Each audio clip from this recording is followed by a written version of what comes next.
Analysis कर लेते हैं मिल करके हम। जैसा कि आप देख रहे हैं, निफ्टी कई दिनों से डाउन ट्रेंड में चल रही थी, लेकिन फ्राइडे की जो कैंडल बनी है ग्रीन बनी है और काफ़ी बड़ी कैंडल बनी है। तो हम लोग देखते हैं कि अब जब मंडे को मार्केट खुलेगी तो क्या करेगी, या आने वाले ट्यूसडे वेंसडे थर्सडे को क्या कर सकती है, उसके बारे में हम लोग थोड़ा सा बातें कर लेते हैं आपसे।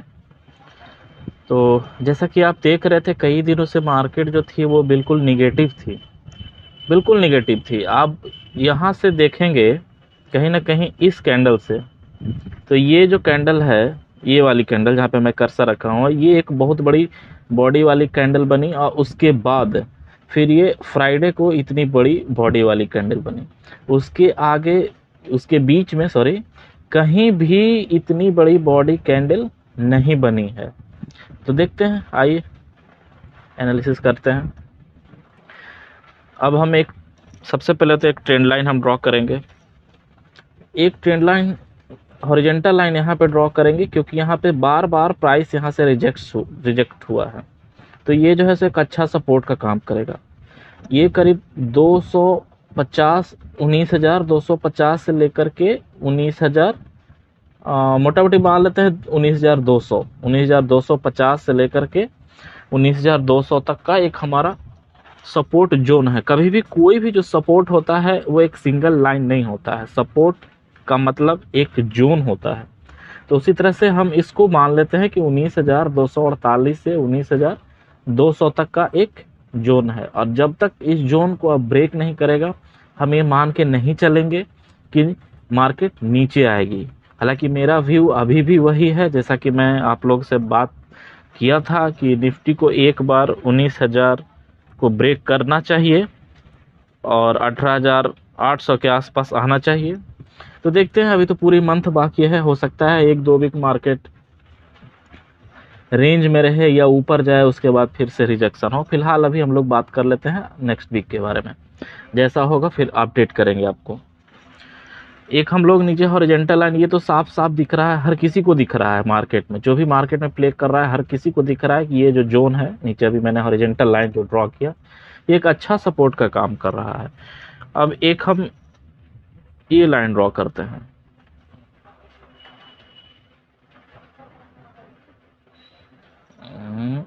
ये नहीं हुआ, डिलीट करना पड़ेगा शायद, 1 मिनट।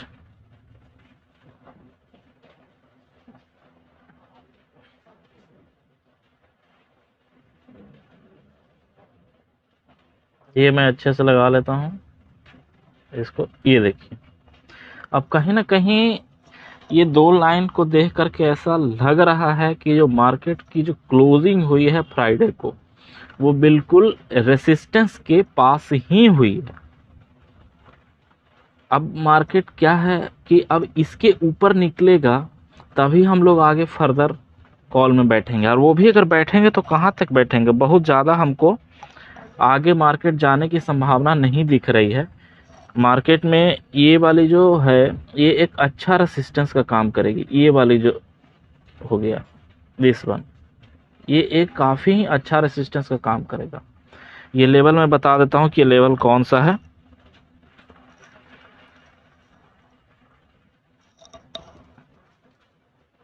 ये लेवल कहीं ना कहीं 19,646। अगर मार्केट ये ट्रेंड लाइन को अगर ब्रेक भी करती है तो हार्डली से हार्डली यहाँ तक जा सकती है। हम फर्दर बुलिश कब होंगे, पोजिशनली बुलिश कब होंगे, जब मार्केट 19,630 के ऊपर क्लोज कर जाए डेली बेसिस पे, उसके बाद ही हम जो है सो फर्दर बुलिश होंगे। अभी फिलहाल हम लोग ये एक रेंज बना देता हूँ, और फिलहाल हमको जैसा कि लग रहा है ये ट्रेंड लाइन को मैं डिलीट कर देता हूँ, ठीक है। और मैं एक और हॉरिजॉन्टल ले लेता हूँ लाइन, ये वाली, और ये कैंडल यहाँ से, यस इस वन, ये हो गया। अब हमें क्या लग रही है कि अब कहीं ना कहीं मार्केट जो है सो इसी के बीच में रहेगी। ये जो है सो हमारी ये इसी में घूमते रहेगी। अब जब तक इसको अगर ऊपर की साइड ब्रेक करेगी तो ऊपर का मूवमेंट आएगा, और नीचे की साइड ब्रेक करेगी तो नीचे के साइड मूवमेंट आएगा। ठीक है, अब हम लोग एक और चीज़ से देख लेते हैं कि जो नीचे का जो सपोर्ट लिया है, क्या सिर्फ ये ट्रेंड लाइन सपोर्ट है या फिर यहाँ पे कुछ एवरेज वगैरह है। तो जैसा कि हम लोग चेक करते हैं, मूविंग एवरेज लगाते हैं हम लोग। मूविंग एवरेज 50, जस्ट 50 के ऊपर ही जाके क्लोज किया है। एक और मूविंग एवरेज देखता हूँ।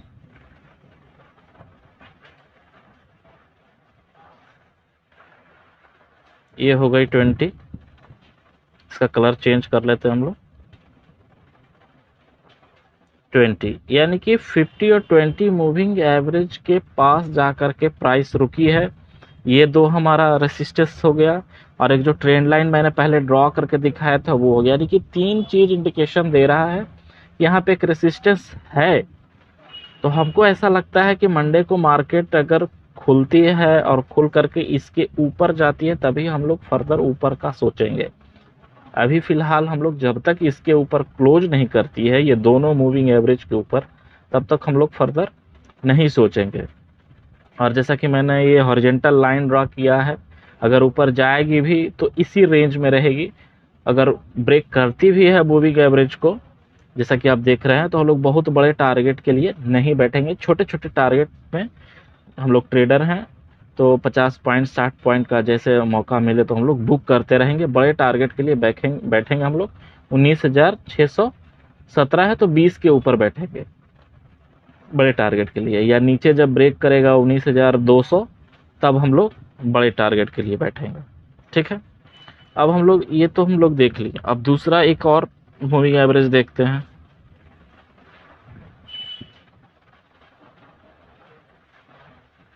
ये मूविंग एवरेज मैंने 66 का ले लिया। अब ये देखिए, अब यहाँ पे भी क्या है कि 66 का मूविंग एवरेज लिया है। ये भी एक बता रहा है कि हाँ, जो नीचे हमने हॉरिजॉन्टल लाइन ड्रॉ किया है एक अच्छी जो है सो सपोर्ट का काम कर रही है, क्योंकि यहाँ पे 66 मूविंग एवरेज का सपोर्ट। अब मैंने 66 ही क्यों लिया, 50 60 क्यों नहीं लिया, 66 क्यों लिया? ये एक सवाल उठता है कि आपने 66 मूविंग एवरेज ही क्यों लिया।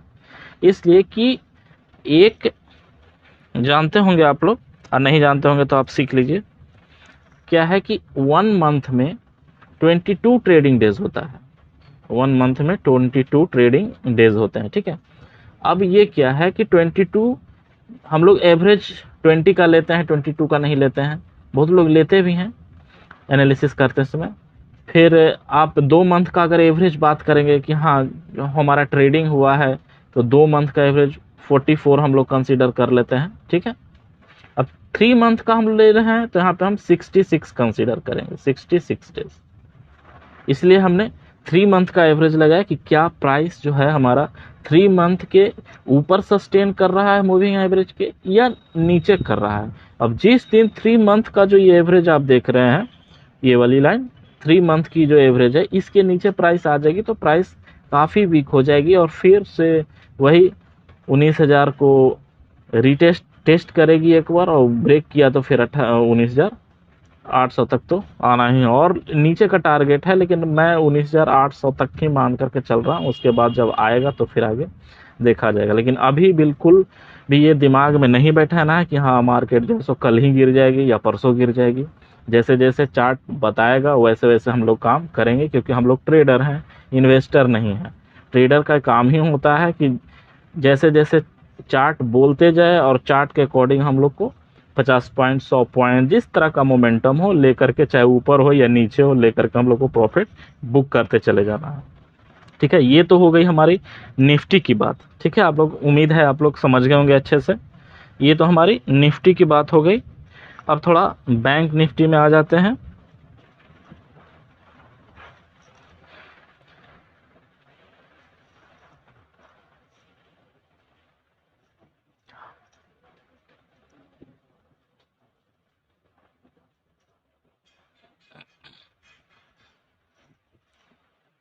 बैंक निफ्टी में आ जाते हैं। बैंक निफ्टी का चार्ट बहुत ही क्लियर है, इसमें कुछ ज़्यादा कुछ करने की ज़रूरत नहीं पड़ेगी, तुरंत इसका वीडियो क्लियर हो जाएगा। मैं ये सब डिलीट कर देता हूँ, मूविंग एवरेज जो है सो। बैंक निफ्टी में सीधे वीकली चार्ट चलूँगा, ज़्यादा कुछ नहीं। वीकली चार्ट पे आ गया। अब वीकली चार्ट पे क्या देखिए कि वीकली चार्ट पे जो कैंडल बनी है बैंक निफ्टी में, वो इस तरह की कैंडल बनी। कहीं भी अगर इस तरह की कैंडल बन जाए तो कुछ नहीं करना होता है, बस एक हॉरिजॉन्टल लाइन इसके टॉप पे और दूसरी हॉरिजॉन्टल लाइन इसके बॉटम पे। अब इसी के बीच हमको प्ले करना। बैंक निफ्टी बिल्कुल साफ साफ बता रहा है कि जब तक इस रेंज को ब्रेक नहीं करेगा तब तक मार्केट कहीं भी नहीं जाने वाला है, मार्केट यहीं रहेगा। इसको डे पे हम लोग लगाते हैं।